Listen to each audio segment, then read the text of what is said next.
Bonjour, merci à tous pour la présence. Je voudrais d'abord souhaiter encore une fois la bienvenue à nos invités d'honneur. Et je le dirai en malgache, Tongatsua. Merci.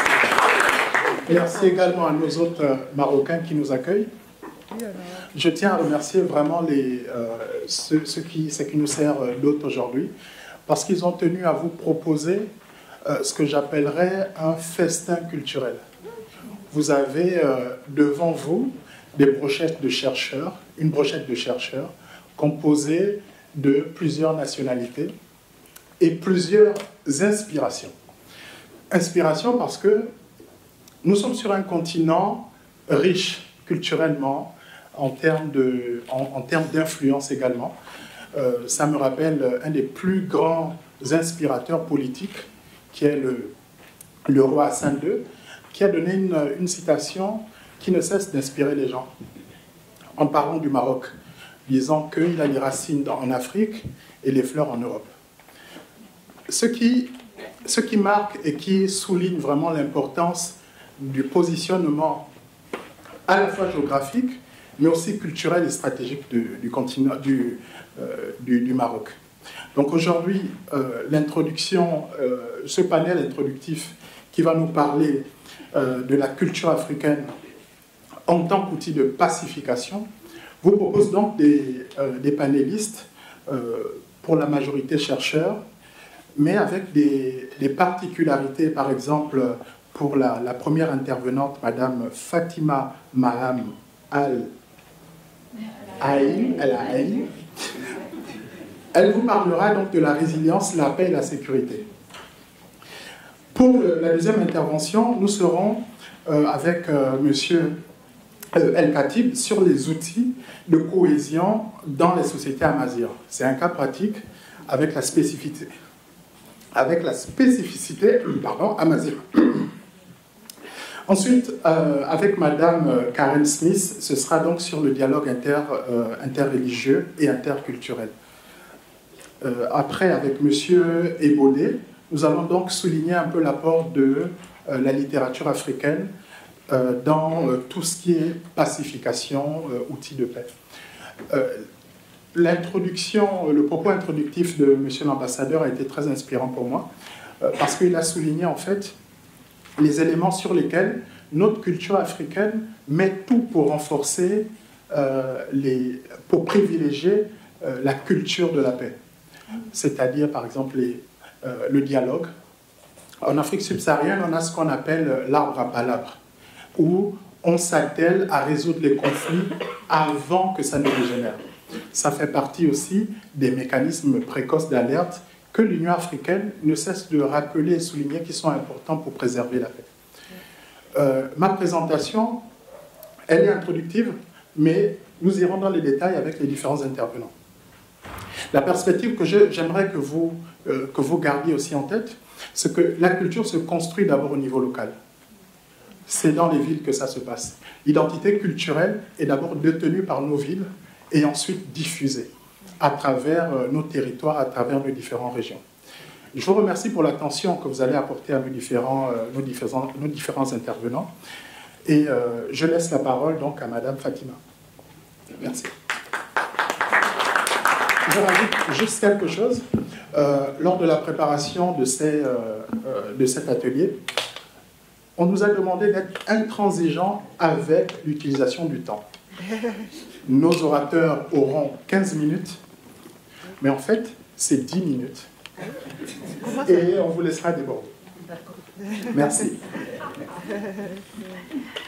Salam alaikum wa rahmatullah. Wa salatu wa salam ala rasulillah khatim al-mursalin. Bonjour tout le monde.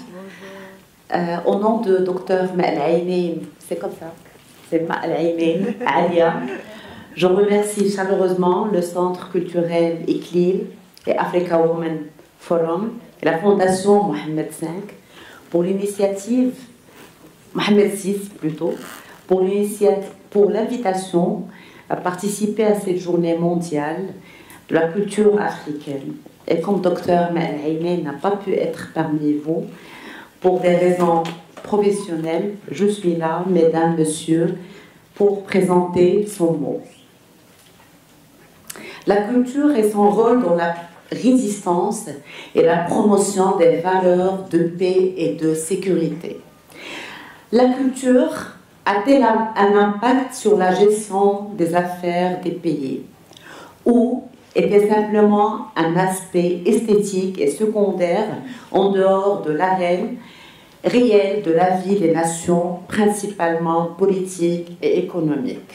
Le lien entre la culturelle et la politique, tant interne, gestion et développement pour améliorer le niveau de vie, qu'externe, conflit entre nations, révèle l'importance de la culture dans les politiques mondiales. Elle n'est pas juste un luxe intellectuel, mais a toujours fait partie du combat pour le pouvoir entre les pays et les entités politiques, entre l'Est et l'Ouest, et le Nord et le Sud. Le rapport de la Commission mondiale de la culture et du développement de 1996, intitulé « Notre diversité créatrice », a contribué à la progression de ce concept en mettant en avant la dimension culturelle essentielle du modèle de développement centré sur l'humain et en proposant que la culture figure parmi les priorités des politiques de développement. L'UNESCO a été chargée de conduire la décennie mondiale du développement culturel de 1988 et 1997, conclue par la conférence internationale gouvernementale de Stockholm sur les politiques culturelles pour le développement, qui appelait à adopter une approche culturelle du développement humain et considérer les politiques culturelles comme un élément central. Est-ce vraiment nouveau ce lien ou cette attention portée à la relation entre la culture, politique et développement? Je pense que ce n'est pas une découverte, mais plutôt un réexamen de son utilisation en fonction des circonstances changeant au service des intérêts des entités, des civilisationnelles dominantes. L'élément culturel a toujours été présent dans les agendas internationaux.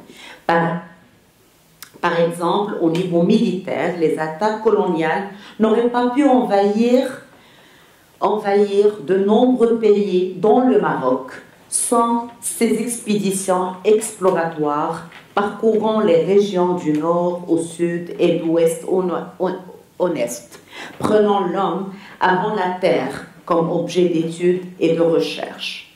Ainsi, l'attention portée à l'importance de la culture dans l'action politique n'est pas nouvelle, mais le changement est survenu lorsque des grandes puissances ont pris conscience du danger de l'usage excessif de la force et de guerres dévastatrices qu'elle a engendrées.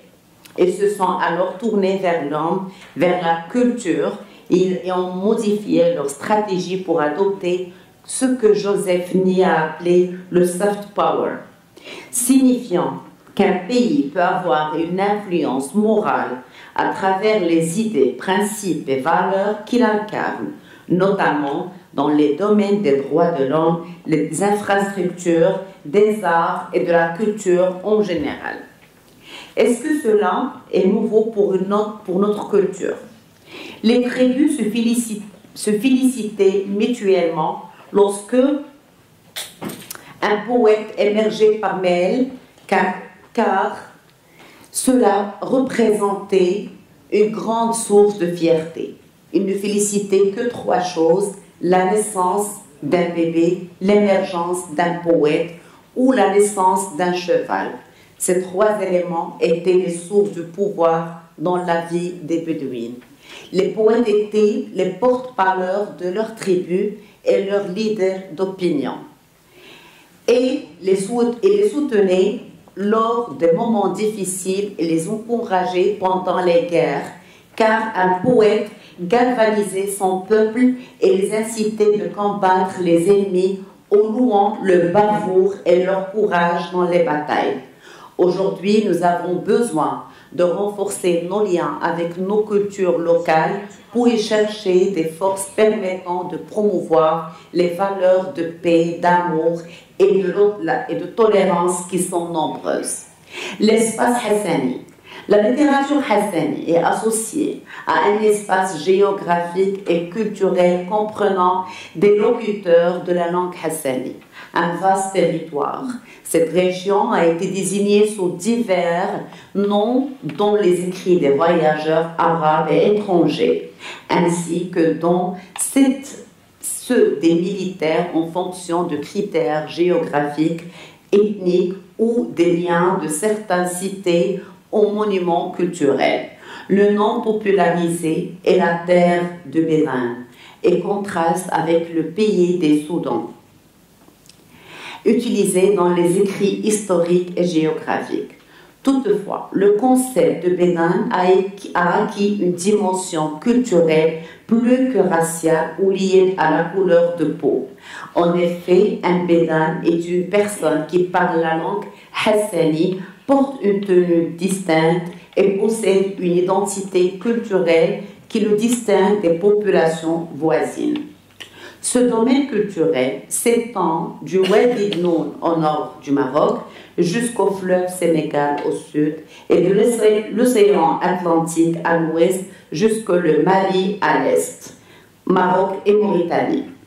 Exemple de la culture hassani à travers les proverbes populaires. Les proverbes populaires sont l'âme des peuples. Ils révèlent l'importance de la culture, dont le renforcement des valeurs de paix, le dialogue dans la résistance contre le chauvinisme. La dimension pédagogique. Dans la culture hassani, on observe une profonde utilisation des méthodes éducatives pour renforcer les valeurs, ce qui montre une conscience profonde. Le discours dans les proverbes populaires hassani met en avant différentes méthodes et significations selon l'interlocuteur, afin de créer l'effet souhaité et de renforcer la valeur centrale du discours. Par exemple, pour enseigner le respect des femmes, nous donnons 3 exemples pour 3 types d'interlocuteurs. Le premier est l'enfant, plus précisément le garçon. On dit en hassaniya, batat khouatou shi'a mahadatou. Un garçon qui frappe ses sœurs ne peut pas avoir de réputation. La réputation dans le désert est essentielle car un homme ne peut pas vivre sans valeur, statut ou bonne réputation. Le second est les femmes sont les turbans des seigneurs, mais seulement les ignobles les traitent comme leurs chaussures. La valeur de l'homme se mesure par la façon dont il traite la femme. Il est noble et respectueux, il l'aimera, etc. Il y a beaucoup de proverbes. Le troisième est la société. إذا كان الأسد يقتل فإن اللبوء تقتل. Si le lion tue, la lionne aussi tue. Cela signifie que la femme est égale à l'homme dans la prise de responsabilité. La femme dans la société hassani a une place spéciale et très respectée. Les conditions du dialogue loin de fanatisme. Ne jamais mépriser l'autre, peu importe son statut. Se mettre à la place de l'autre. Évalue l'autre comme toi-même. Cela signifie qu'avant de juger les autres, il faut comprendre leur situation, leurs émotions et se connaître comme faisant partie de l'ensemble humain. Encouragement à ne pas poursuivre un dialogue stérile, surtout avec ceux qui sont ignorants ou fanatiques. La réponse à l'ignorant, c'est le silence. Cela reflète l'idée que de ne pas céder à la violence ou un fanatisme ne signifie pas la faiblesse, mais parfois c'est une réponse plus sage. L'importance de la coopération collective. La sagesse populaire reconnaît que la force d'une nation réside dans l'unité. Un exploit majeur ne peut pas être accompli que par un travail collectif. Une main seule ne peut pas applaudir. L'individu isolé ne peut pas accomplir de grandes tâches. Le travail collectif rend les charges légères. En hassani, on dit haml jama'a riche. Ça veut dire porter un fardeau avec les autres est aussi léger que des plumes.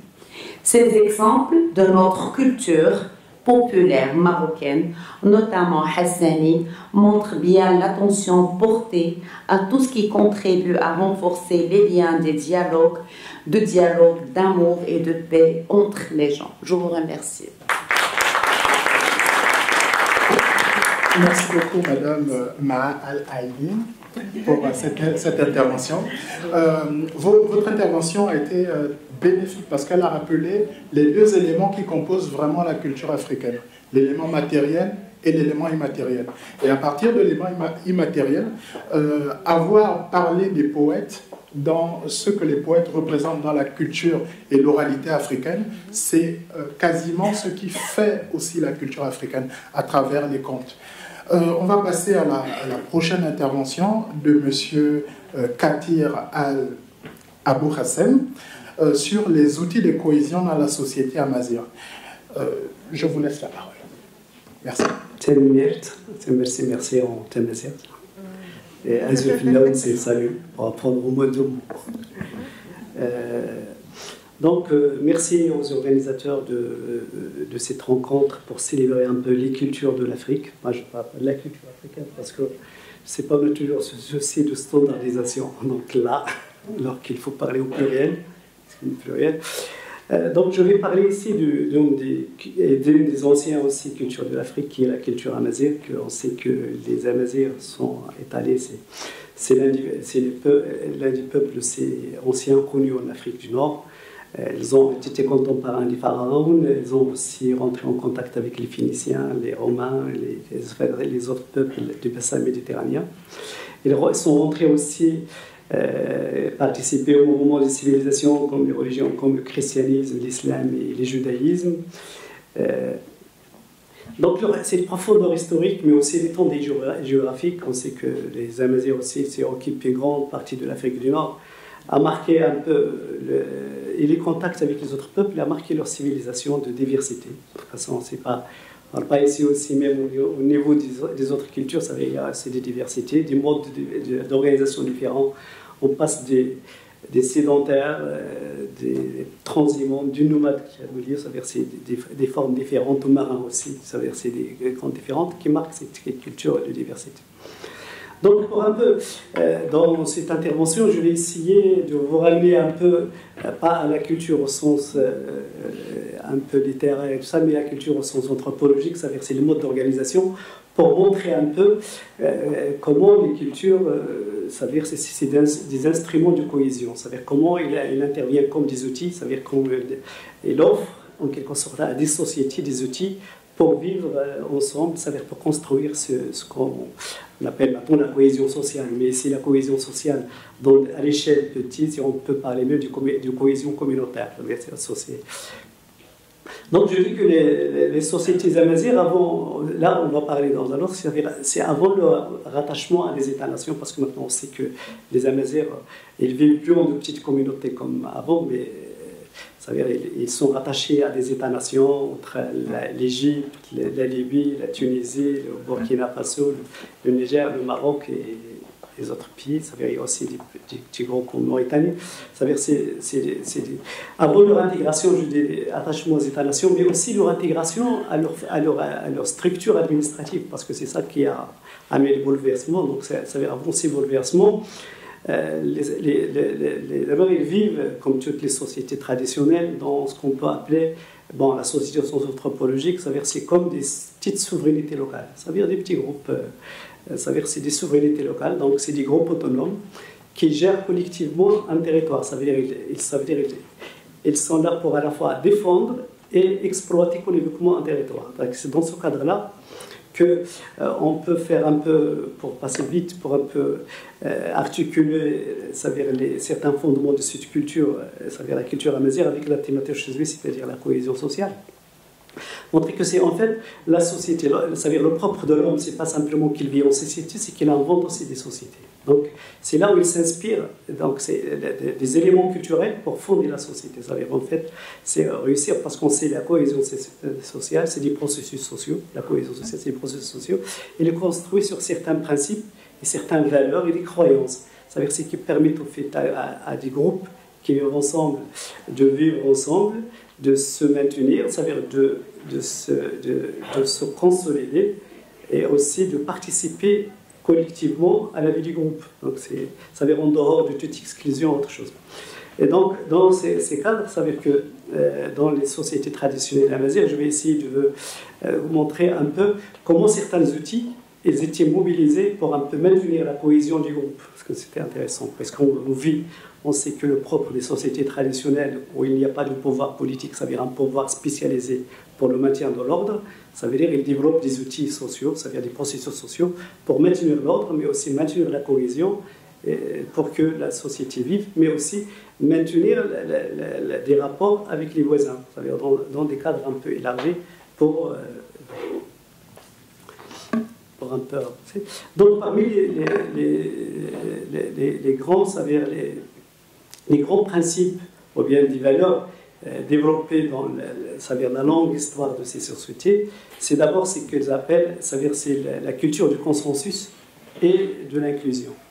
C'est en fait c'est dans le cadre, c'est que il y a une participation collective ou bien un effort collectif dans la gestion de la localité. Ça veut dire ici c'est l'assemblée locale qu'on appelle les gens, les collègues ici marocains connaissent le Jma', donc très connu, ça veut dire le Jma'.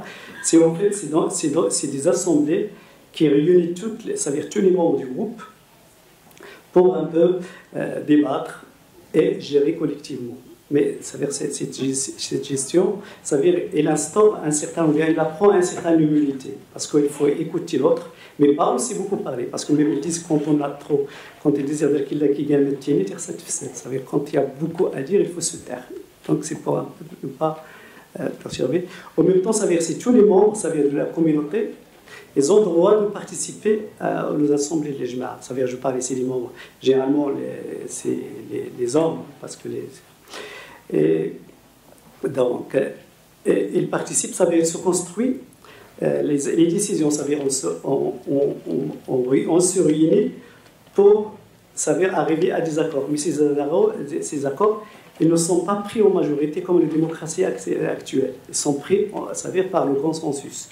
Donc il faut toujours arriver à un certain moment jusqu'au consensus pour ne pas exclure des autres voix.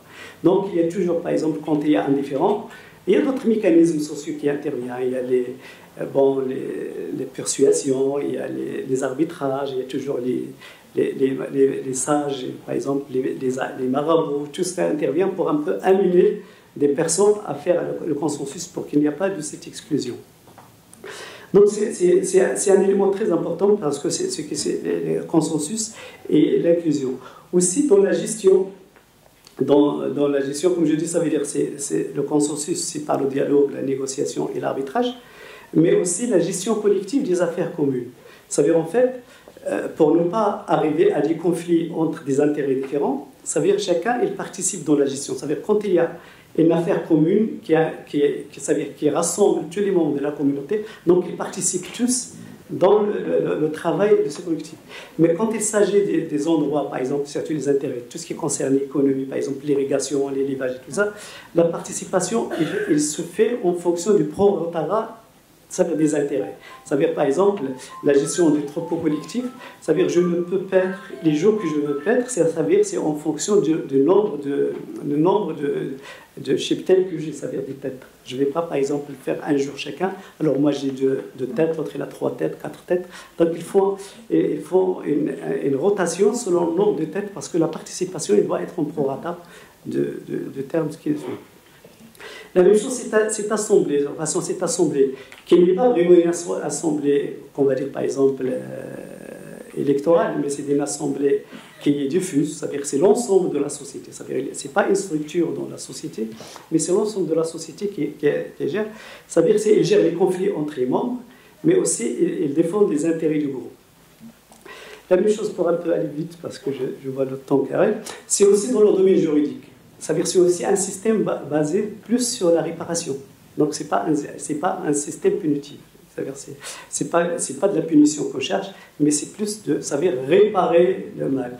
Mais par exemple en cas de meurtre, ça veut dire il n'y a pas les vendettas. Donc il y a par exemple, ça veut dire ils envoient le meurtrier au début pour un exil dans un. Bon, il y a toujours la société qui conserve des lieux neutres, par exemple comme les Zaouïas, autre chose, où celui qui a commis le meurtre peut s'exiler librement pour ne pas faire objet ça veut dire des vendettas. Et c'est là que les mécanismes sociaux interviennent pour ramener, par exemple, les membres de l'autre famille, selon, par exemple, c'est quand il y a le pardon qu'il revient. Et même temps, par exemple, quand il y a des vols et tout ça, il n'y a pas de prison, il n'y a pas de punition, ni corporelle, ni autre chose. Ça veut dire ce qu'il reste toujours, c'est la réparation. Ça veut dire c'est un système de réparation pour ne pas amener à produire. Ça veut dire il y a déjà un problème, un conflit, autre chose. Il ne faut pas multiplier les conflits, sinon la société. Donc, c'est des choses. Et en même temps, par exemple, il y a une autre chose intéressante qui s'avère que c'est la croyance, même par exemple, dans les systèmes tribaux, on dit tous qu'on a un ancêtre commun, mais dans les autres croyances, c'est qu'en fait, on est tous étrangers à la même religion. Ça veut dire ce qu'ils appellent, on peut dire, une relative autochtonie. Ça veut dire, ça veut dire quand on demande aux gens, ça veut dire les origines d'une société, d'une tribu ou d'un village, ils utilisent ça veut dire les gens ils sont tous devenus. Ça veut dire c'est tous les ont des origines, mais ça veut dire ils construisent. Ça veut dire pour qu'il n'y a pas, ça veut dire même il y a le droit de l'authentique, mais ce droit aussi il est relatif parce que en fait et dans ce cadre-là aussi que l'étranger aussi il y a des processus pour l'accueillir. Donc l'accueillir il y a des choses. Mais pas, ça veut dire l'accueillir et allouer. C'est dans. Il reste encore 2 minutes. Donc, c'est dans. De toute façon, donc, ils disent que la société n'est parfaite que par la diversité de ses origines. Et en même temps, ça veut dire que pour un peu maintenir les rapports avec l'autre, il y a des systèmes. Par exemple, il y a des arbitrages. Aussi au Maroc, on parle beaucoup du sein des interférences. Mais aussi, il y a des systèmes d'alliances, par exemple.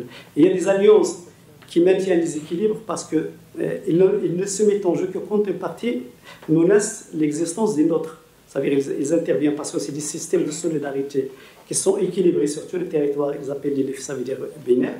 Ça veut dire qu'ils interviennent pour arrêter en même temps la guerre. Parce qu'on sait les guerres dans les sociétés traditionnelles, ils ne visent pas de détruire l'autre. Ça veut dire qu'il y a des règles mais en même temps, il y a certains, par exemple, qui se pratiquent dans certaines régions, ce qu'on peut appeler par exemple une neutralité, comme la tada. Ça veut dire on devient avec un proche, on devient frère par un rituel d'allaitement, ça veut dire qu'il devient frère, mais aussi c'est une neutralisation parce que ça veut dire c'est une alliance qui ne permet pas le mélange, parce que surtout il y a l'interdit matrimonial par l'allaitement et tout ça, ça veut dire c'est des mécanismes un peu pour se maintenir. Donc pour une conclusion, je veux dire juste que pour dire, c'est pas de toute façon, ce qui est intéressant, c'est que par exemple tirer des leçons dans des cultures, même si maintenant il y a beaucoup de choses qui ont disparu, qui ne sont plus fonctionnelles, mais pour un peu construire ensemble un monde, parce qu'on sait que chaque culture n'a pas le monopole de l'universel. Donc, mais aussi les cultures particulières ne doivent pas aussi ça veut dire avancer dans le cloisonnement et ça veut dire dans des couloirs séparés sur le dire. Ça veut dire arriver en quelque sorte à dialoguer et en même temps ça veut dire tirer dans les principes qui ont fondé ces sociétés des éléments pour un peu construire une société de paix et de cohésion. Merci. Merci beaucoup, Monsieur El Katir. Votre intervention a été très utile parce qu'elle a rappelé, sans la conclusion, j'ai pensé qu'on était dans une société parfaite parce qu'il y a tous les éléments qui font la société parfaite. Le consensus, la gestion des affaires dans la participation. La participation aujourd'hui, on a l'impression que c'est un nouveau mot alors que ça existe depuis longtemps. Vous avez également parlé du fait que ces sociétés-là, disons les sociétés amazirs privilégient d'abord la réconciliation, la réparation, plutôt que la punition. Et ensuite, le dernier élément qui fait un peu parler aujourd'hui, c'est la question de l'accueil. Aujourd'hui, une société qui n'accueille pas, ne met pas en valeur déjà sa culture, ça reste une société renfermée. Je vous remercie pour votre intervention. Et ça nous permet d'aller sur le côté, on a parlé du culturel, on va essayer de mélanger du cultuel dans ce qu'il y a, avec l'intervention de Madame Karen Smith. Vous avez la parole. Merci beaucoup. Merci. Désolée, merci beaucoup. Merci à Naïma, Ortega, vous qui avez organisé cette journée pour fêter la culture africaine, les femmes, notre continent, et d'imaginer ensemble cet avenir de paix. Ce sujet est tellement important à notre jour, comment construire la paix, la vraie paix, et non seulement le cessez-le-feu, avec les relations saines et justes envers tous et toutes à travers nos cultures, dont la religion, notre vécu du mystère spirituel au cœur de notre humanité est fait d'une partie intégrale. En fait, c'est ma raison d'être au Maroc. En 1994, je faisais mes études doctorales en théologie aux États-Unis, mais je travaillais aussi, j'étais toujours dans l'interreligieux et l'interculturel, l'international. Je travaillais avec des réfugiés et on était en train d'organiser un moment de prière et de manifestation pour la paix en Bosnie, 1994. Donc j'ai visité des amis bosniens que je connaissais à travers mon boulot et on proposait leur participation à cet événement, mais le mari a commencé à pleurer. Et puis, il nous a montré sa poitrine. Il y avait une croix qui avait été coupée dans sa poitrine par un soldat serbe. Et cette expérience m'a marquée, m'a bouleversée profondément, m'a marquée. Je me suis dit, je suis en train de me former pour devenir leader chrétien. Et je veux que mon ministère et mon travail dans le monde arrivent à créer un contraste avec ce qu'il a vécu. Donc, il faut absolument que nous trouvions des manières que nos religions mènent à la paix, à la réconciliation, au lieu d'être instrumentalisées pour les conflits. Excusez-moi, vous entendez que je suis anglophone. En 1995, mon mari et moi, nous avons découvert l'université Al-Akhawain, même avant que cette université n'ouvre ses portes. Al-Akhawain était dans son dahir, créé pour être un endroit de rencontre et dialogue entre des personnes de différentes cultures et religions. C'était le rêve de Hassan Dani de créer cette université qui formerait des jeunes Marocains qui auraient une identité forte, qui seraient fiers d'être Marocains, mais avec un esprit ouvert aux autres.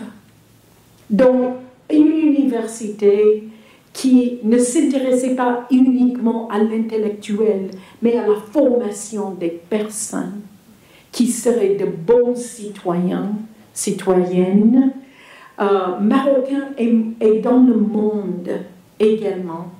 Quand je l'ai découvert en ligne, j'ai dit à mon mari en 1995, c'est là où je veux que nous soyons. Et 1 an et demi après, nous y sommes arrivés. Je suis devenue le premier aumônier de la communauté œcuménique chrétienne. Une responsabilité qui a assez vite évolué en responsable des programmes interreligieux. Donc, quelques-uns parmi vous me connaissez à travers mon rôle dans l'Église. L'Église évangélique au Maroc, où je suis actuellement présidente depuis 2015. Je suis pasteur de l'Église depuis 2002, mais ça c'était après. Et mon travail principal, ça reste toujours ce que je fais à l'université à la Hawaï. Et je ne le fais pas seule. J'ai la joie de travailler avec un club estudiantin, l'Alliance interreligieuse de l'université, qui promouvoit la compréhension, l'appréciation, le respect des religions et des cultures de toute notre communauté universitaire. Et beaucoup parmi eux sont avec moi maintenant. J'aimerais que vous vous mettiez debout. Hey, stand up, please. Merci d'être venus, vous tous. Nous sommes, vous pouvez vous asseoir, nous sommes dans notre délégation des musulmans, chrétiens, juifs et bouddhistes. C'est la richesse de notre communauté. Et c'est tellement important que nous ayons l'occasion de nous connaître. Quand on pense au dialogue interreligieux, beaucoup de gens ont un mauvais goût dans leur bouche. Hein? Ils pensent à quoi? Ils pensent aux grosses têtes des hommes importants et solennels, hein?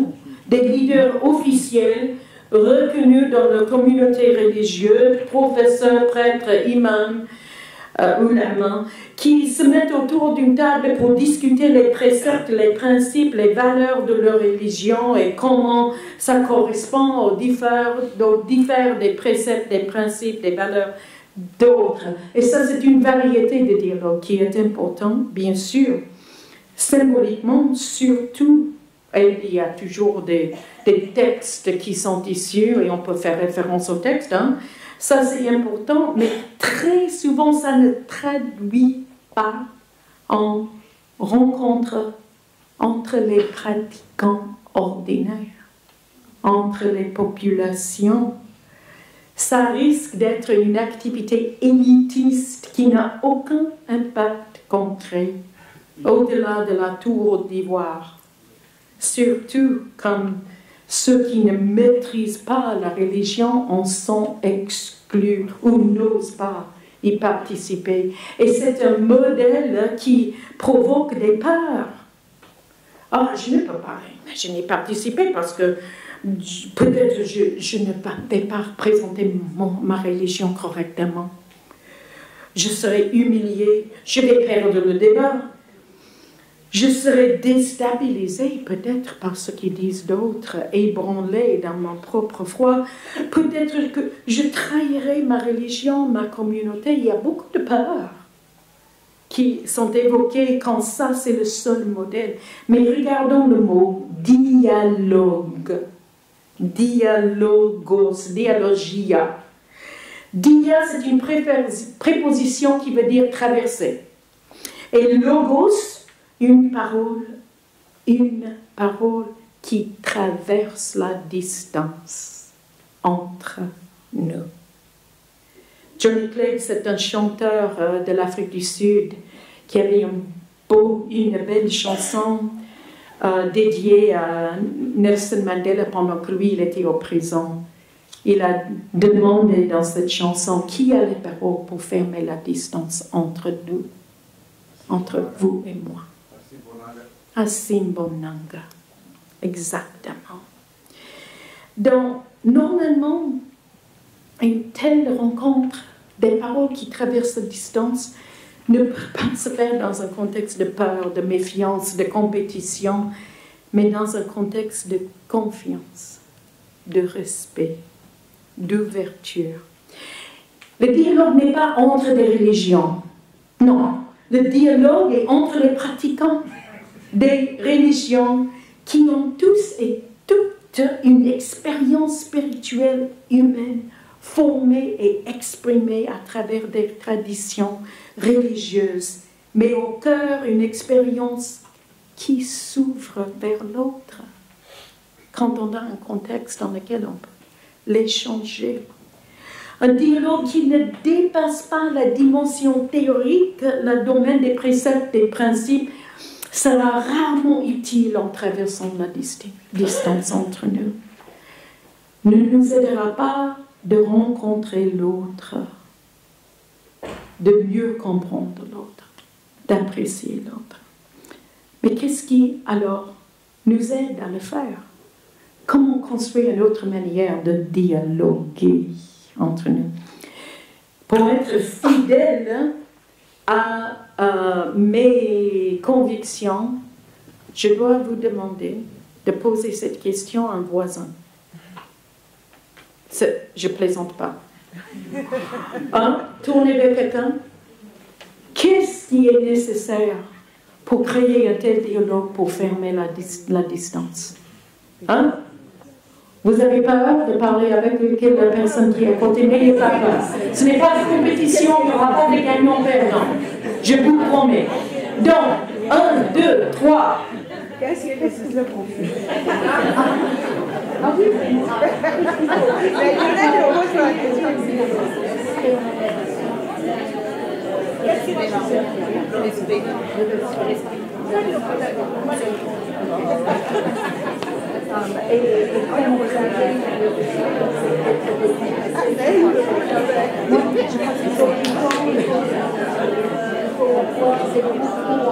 Ça, c'est quand pratique.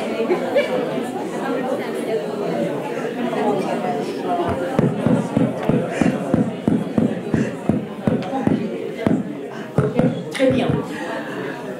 Je crois que vous avez pas mal de choses à dire maintenant que vous... Pardon, j'explose. Par rapport à ce sujet, n'est-ce pas? Et il y a quelques mots, si vous voulez crier juste un mot. Qu'est-ce qu'il faut? Humilité, dialogue, que tout le monde ait l'occasion de s'exprimer. L'écoute, le respect. La tolérance, mais au-delà de la tolérance, c'est vraiment l'appréciation de l'autre. Le partage.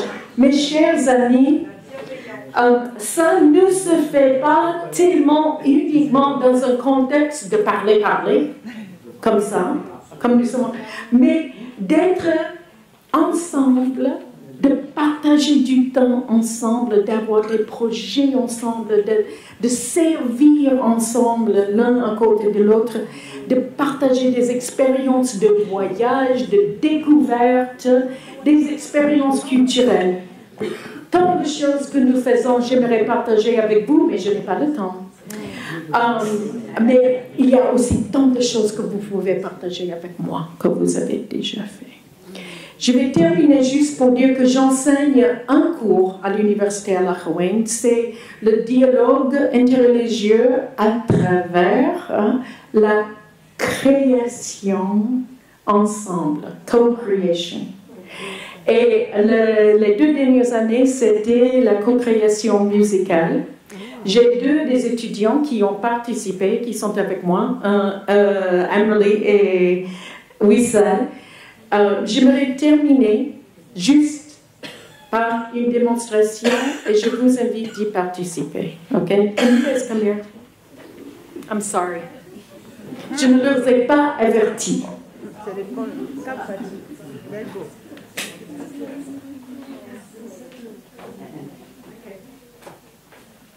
Nous allons chanter. On va vous inviter de chanter avec nous. OK? Donc, je vais démarrer, parce que la plupart de vous sont des musulmans. Donc, je vous invite, les musulmans, de chanter La ilaha illallah. La ilaha illallah. La ilaha illallah. La ilaha illallah. Et continuez.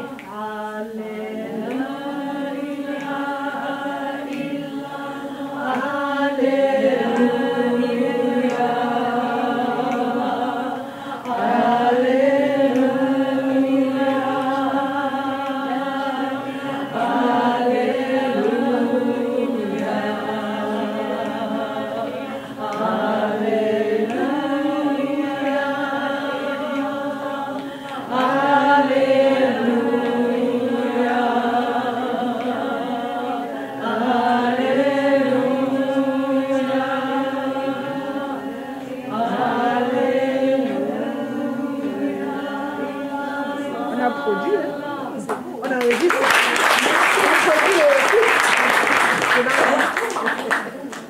Merci Madame Karen pour cette démonstration qui nous montre en fait que c'est les hommes qui créent toutes les frontières que nous pouvons avoir.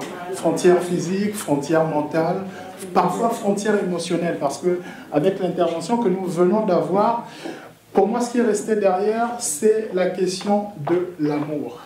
Amen. Alléluia.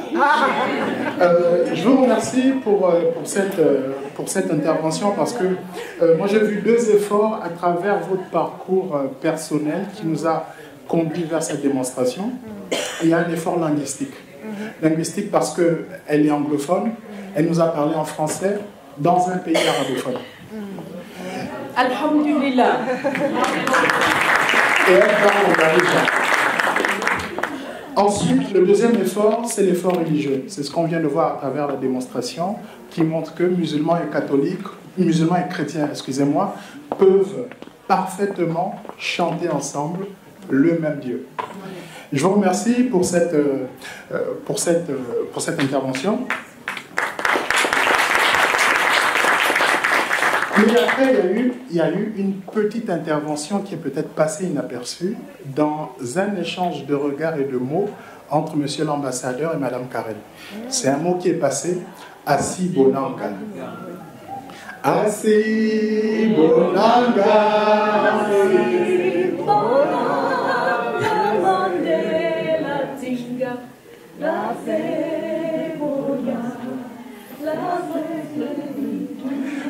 Merci beaucoup, je vois que les références sont là.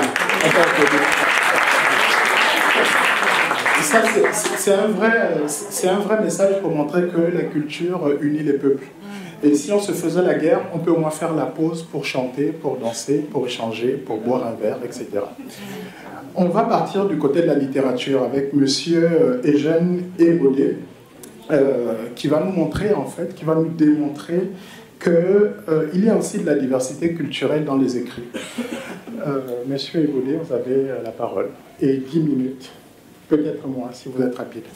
Merci, Monsieur le Président de séance. Merci à la Fondation Mohamed VI de nous avoir réunis. Merci à Monsieur l'ambassadeur, Son Excellence, Monsieur Johari Rajobson, qui vient de Madagascar. Merci de nous avoir donné à entendre à la fois la voix de Madagascar, de votre île, l'île aux syllabes de flamme que chantait Jacques Lavemlandar, que je considère comme un mentor.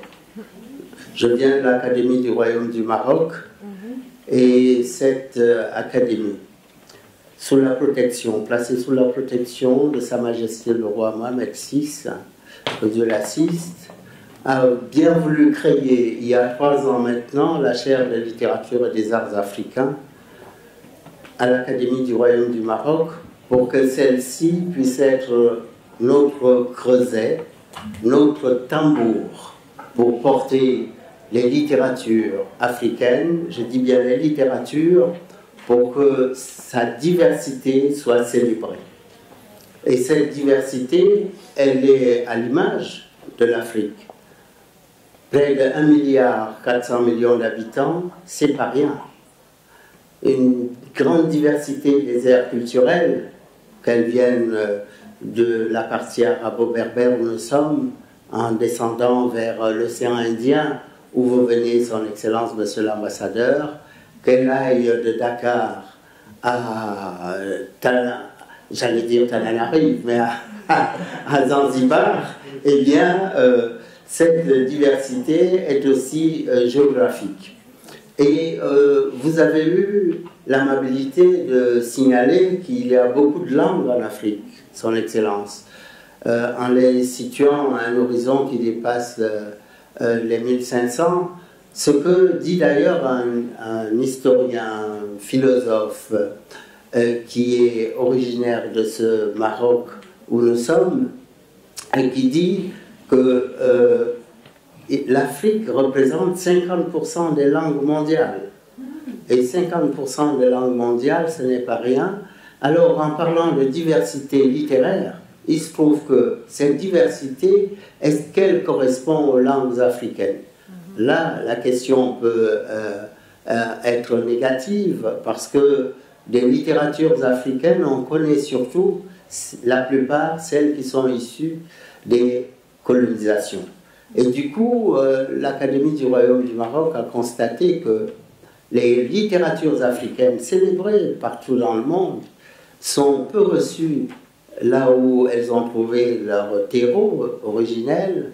Et il se trouve donc que les littératures africaines sont scindées selon les langues venues pour la plupart d'Occident, littérature francophone, littérature lusophone, littérature anglophone, littérature hispanophone et les littératures arabophones qui sont maintenant, la langue arabe étant l'une des langues africaines.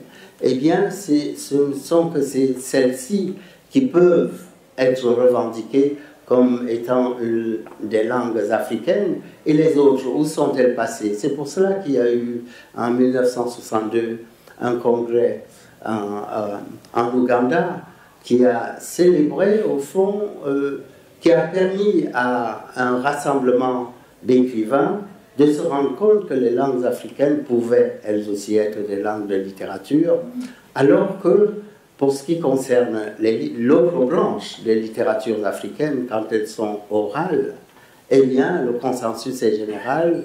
Cette littérature orale existe, elle est forte, et elle a même été célébrée, inscrite à l'agenda de l'UNESCO qui nous réunit aujourd'hui par cette invitation à célébrer la culture africaine, et on pourrait aisément ajouter un pluriel à ces cultures africaines quand elles sont adossées aux littératures elles-mêmes. Donc ces littératures qui sont fortes dans le monde, qui sont formidablement reçues, et vous-même qui venez de Madagascar, vous savez qu'en ce qui concerne les littératures orales, le Nten ou Nteni est une des branches de cette littérature qui a été célébrée par de grands écrivains. André Gide, pour ce qui concerne la littérature française, qui l'a fait reconnaître, mais il y a eu des écrivains comme Jean-Joseph Rabert-Rivelle, qui malheureusement a mis fin à ses jours parce que le drame pour lui entre la culture occidentale et la culture malagasy, le Kabari malagasy que vous avez aussi célébré, eh bien ça devenait pour lui probablement insupportable. Mais il n'est pas parti sans laisser des graines. Et l'une de ces graines, celle dont je parlais à travers Jacques Rabé-Melanzar, qui je crois a fait son éloge lorsqu'il est parti de ce monde. Et Jacques Rabé-Melanzar lui-même a eu aussi des difficultés, mais c'est de la prison qu'il nous a offert un texte magnifique, Ansa. Ansa, île aux syllabes de flamme, jamais ton nom ne fut plus doux à mon cœur, île aux syllabes de flamme, Madagascar.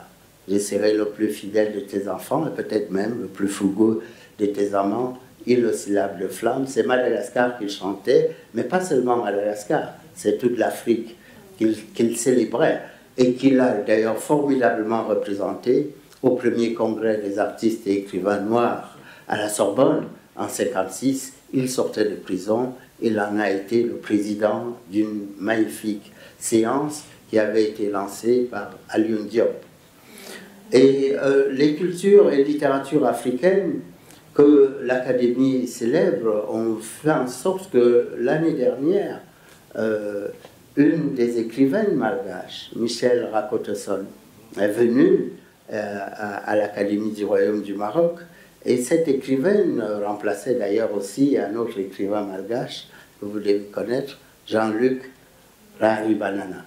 Jean-Luc Raharimanana qui a écrit Rêve sous un linceul, pas pour célébrer la mort, mais pour dire que nous accompagnons ceux qui sont partis, ils restent fidèles à nos mémoires. Et les littératures africaines, leurs richesses, sont également présentes dans cet océan Indien d'où vous venez, à travers l'île Maurice. Et l'île Maurice, par exemple, a été formidablement reçue à l'Académie du Royaume du Maroc, à travers quelqu'un qu'on revendique souvent comme étant un écrivain français, mais qui lui-même sait que ses origines sont africaines, puisqu'il s'agit de Jean-Marie Gustave Leclésio, prix Nobel de littérature en 2008, mais dont les parents étaient d'origine mauricienne, et qui lui-même a écrit un célèbre roman, L'Africain. Pas un roman, au fond, c'est la biographie de son père, qui a été médecin en Afrique centrale, au Cameroun et au Nigeria pendant plus de 20 ans.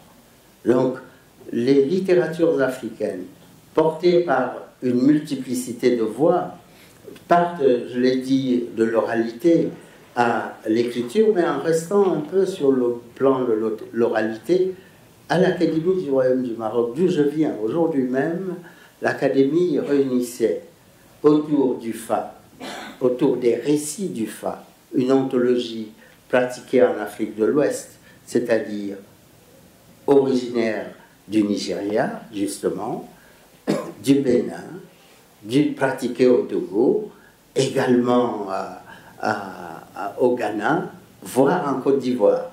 Donc une bande importante de l'Afrique de l'Ouest, une bande côtière, qui pratique une anthologie et qui recèle plus de 6500 récits, cultivés, transportés, mémorisés par la puissance de l'imagination aussi, la pensée humaine, et pas du tout par ChatGPT. Donc nous avons nous-mêmes nos bibliothèques, et c'est un peu le sujet qui nous concerne ici. Quelle bibliothèque africaine pouvons-nous offrir à l'Afrique? Eh bien, ceci est aussi un point sur lequel on aurait pu disserter longuement. Mais, Excellence, vous nous avez parlé aussi de Sa Majesté le roi Mohamed V qui était en exil. On sait que vous faites là un souvenir pour que nous puissions avoir un regard compassionnel sur notre histoire, sur nos récits. Il se trouve que l'une des reines de Madagascar, et là aussi nous nous souvenons, la reine Ranavalona III a été en exil en terre d'Afrique. Eh bien, qu'elle repose en paix, ce que je lui souhaite et ce que je souhaite à ceux qui sont partis et qui ne nous ont jamais quittés. Merci.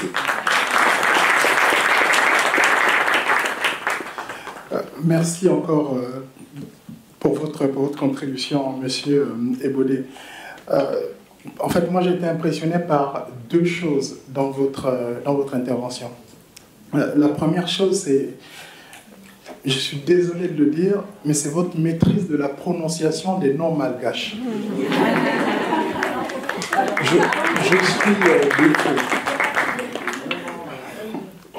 Je suis impressionné parce que moi, j'ai tâtonné tout à l'heure avec les noms marocains, mais les noms malgaches, j'évite de les prononcer. En tout cas,